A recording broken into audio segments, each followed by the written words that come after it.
Hello guys, मेरा नाम है अभिमन्यु सिंह और आप सब देख रहे हैं अभिमन्यु सिंह टॉक्स। तो चलिए चलते हैं अपनी आज की कहानी की तरफ। 20 साल पहले एक छोटे से गांव में एक औरत रहती थी जिसका नाम कामिनी था। कामिनी को लोग अक्सर चुड़ैल डायन कहकर बुलाते थे क्योंकि उसके बारे में अफवाह थी कि वो काला जादू यानी ब्लैक मैजिक प्रैक्टिस करती थी। गांव वालों ने उससे धीरे धीरे दूरी बनानी शुरू कर दी। कामिनी के घर के पास एक कुएं में गिरकर एक बच्चे की मौत हो गई। गांव वालों को इस बात का पूरा विश्वास था कि ये सब घिनौना खेल कामिनी ने ही खेला है जिसमें इस बच्चे की जान चली गई। इसके चलते गांव में सब इकट्ठा हुए और उसे चुड़ैल कहकर एक पेड़ से बांधकर जिंदा जला दिया गया। कामिनी ने जलते हुए चिल्ला चिल्ला कर कहा कि वो पूरे 20 साल बाद फिर लौटेगी और वो भी पूरी तैयारी के साथ इस गांव को जला के खाक करने की तैयारी। कामिनी की चीखें गांव के कोने कोने में गूंज उठी थी, लेकिन किसी ने भी उसकी मदद नहीं की।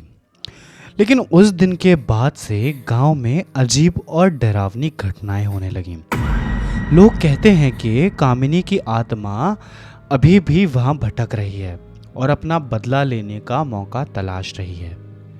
एक रात गांव के प्रधान रमेश अपने घर में सो रहे थे जब उसने एकदम से किसी औरत की चीख सुनी।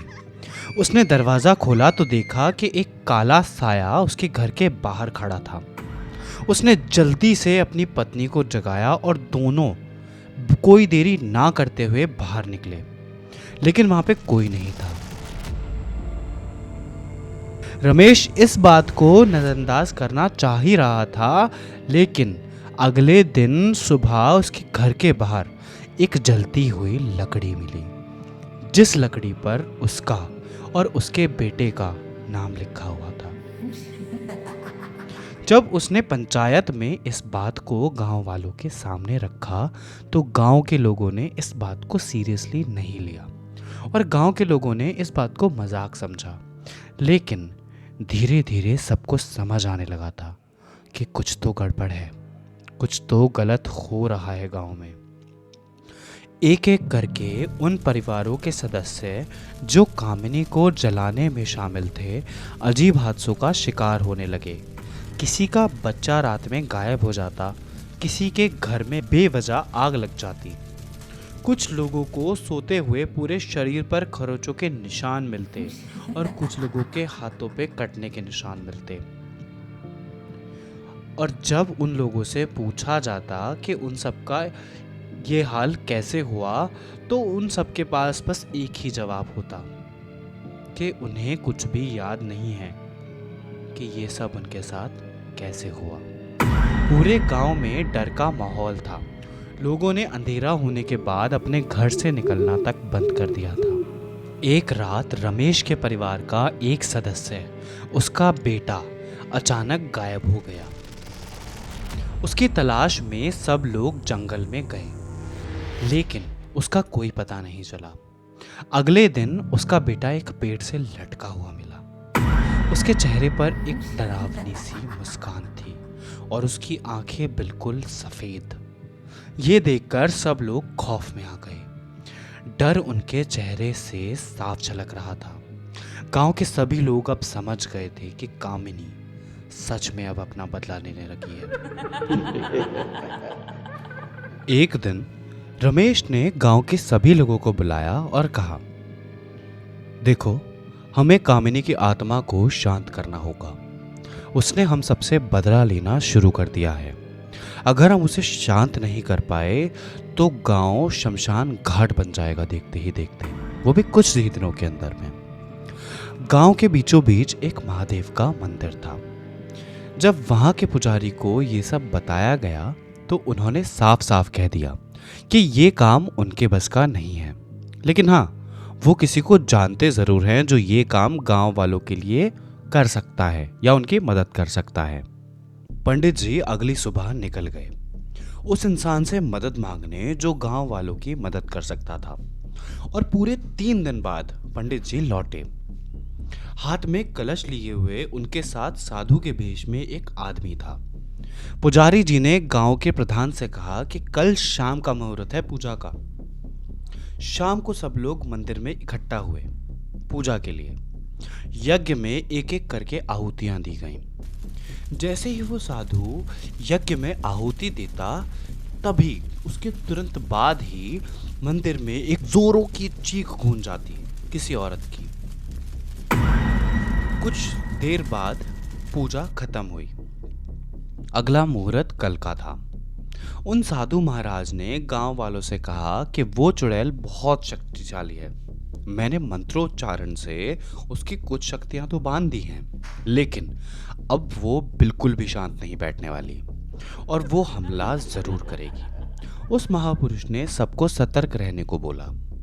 रात को जब सब सो रहे थे, कामिनी ने रमेश के घर पर हमला कर दिया। वो रमेश को सपने में दिखाई दी और कहा, तुम सबने मुझे जिंदा जला दिया था, अब मैं तुम सबको जलाकर अपना बदला लूंगी। रमेश ने डर के मारे अपनी आंखें खोली और जैसे ही उसने अपनी आंखें खोली तो उसने देखा कि उसके कमरे में सच में आग लग गई थी। उसने अपनी पत्नी और बच्चों को जगाया और सब मिलकर बाहर भागे। गांव के लोगों ने देखा कि रमेश का घर जल रहा था और सब मिलकर आग बुझाने लगे, लेकिन तब तक बहुत देर हो चुकी थी। रमेश और उसका परिवार तो बच गया था, लेकिन उनका पूरा घर तहस नहस हो चुका था। इस घटना के बाद गांव के सभी लोग पंडित जी और उन साधु महाराज के पास गए। उनके पास पहुंचकर उनसे विनती की। साधु महाराज ने फैसला किया कि वो कामिनी को शांत करने के लिए और उसकी शक्तियों को बांधने के लिए एक बहुत बड़ा यज्ञ करेंगे। शाम हुई, सब लोग मिलकर मंदिर में इकट्ठा हुए। पंडित जी और उन साधु महाराज ने यज्ञ शुरू किया। यज्ञ के दौरान बहुत सारे मंत्रों का जाप हुआ। साधु महाराज ने कामिनी की आत्मा को उनके सामने यज्ञ में आने के लिए बांध किया। कामिनी की आत्मा ने एक बार फिर से दर्शन दिए। यज्ञ के बीचों बीच आग में से एक परछाई सी निकली और जैसे ही सबने देखा तो सबके रोंगटे खड़े हो गए और कुछ लोग तो डर के मारे बेहोश ही हो गए। ये कोई और नहीं बल्कि कामिनी ही थी। जगह जगह से जली हुई साड़ी, आधा चेहरा ठीक लेकिन आधा चेहरा जला हुआ किसी राक्षस जैसा, सुर्ख लाल आंखें। कामिनी गुर्राती हुई आवाज में बोली, तुम सबने मुझे गलत समझा और जिंदा जला दिया। मैं तब तक शांत नहीं होंगी जब तक तुम सबको जला के खाक ना कर दूं। और फिर यज्ञ में एक धमाका हुआ और कामिनी कहीं हवा में गायब हो गई। गांव के लोगों के मन में बस एक ही बात घूम रही थी अब। वो थे कामिनी के शब्द, मैं तब तक वापस आती रहूंगी जब तक तुम सबको बर्बाद नहीं कर दूं, जब तक तुम सब खाक ना हो जाओ। धीरे धीरे गांव के लोग एक एक करके अजीब और भयानक मौत का शिकार होने लगे। किसी का रात को सोते सोते गला कट जाता, किसी का शरीर बेवजह खून से लथपथ मिलता, कोई सड़क हादसे में बहुत भयानक मौत मरता। रातों रात गांव के परिवार खत्म हो रहे थे। गांव में डर का माहौल छा गया था और लोग अपने घरों में बंद हो गए थे। आखिरी रात जब रमेश अपने घर में अकेला था, उसने कामिनी को अपने सामने देखा। कामिनी एक कुर्सी पर बैठकर रमेश की ही तरफ अपनी लाल सुर्ख आंखों से देख रही थी और एक बहुत ही हैवानियत भरी मुस्कान उसके होठों पर थी। रमेश ने डर के मारे अपनी आंखें बंद कर ली, लेकिन जब उसने आंखें खोली तो उसने देखा कि कामिनी की आत्मा उसके बिल्कुल ठीक सामने थी। उसने रमेश का गला दबाया और धीरे धीरे कामिनी के हाथों में आग लगने लगी और उसके हाथ किसी आग में तप रहे लोहे जैसे हो गए। रमेश की गर्दन से धुआं निकलने लगा और कामिनी उन तपते हुए हाथों से रमेश का गला दबाते जा रही थी। बहुत जोर जोर से हंस रही थी गला दबाते हुए। देखते ही देखते रमेश की पूरी बॉडी ने आग पकड़ ली और उसकी चीखें गांव के कोने कोने में गूंज उठी। अगले दिन गांव के सभी लोगों ने उस गांव को छोड़ने का फैसला किया और सब कहीं ना कहीं दूसरे गांव में जाकर बस गए।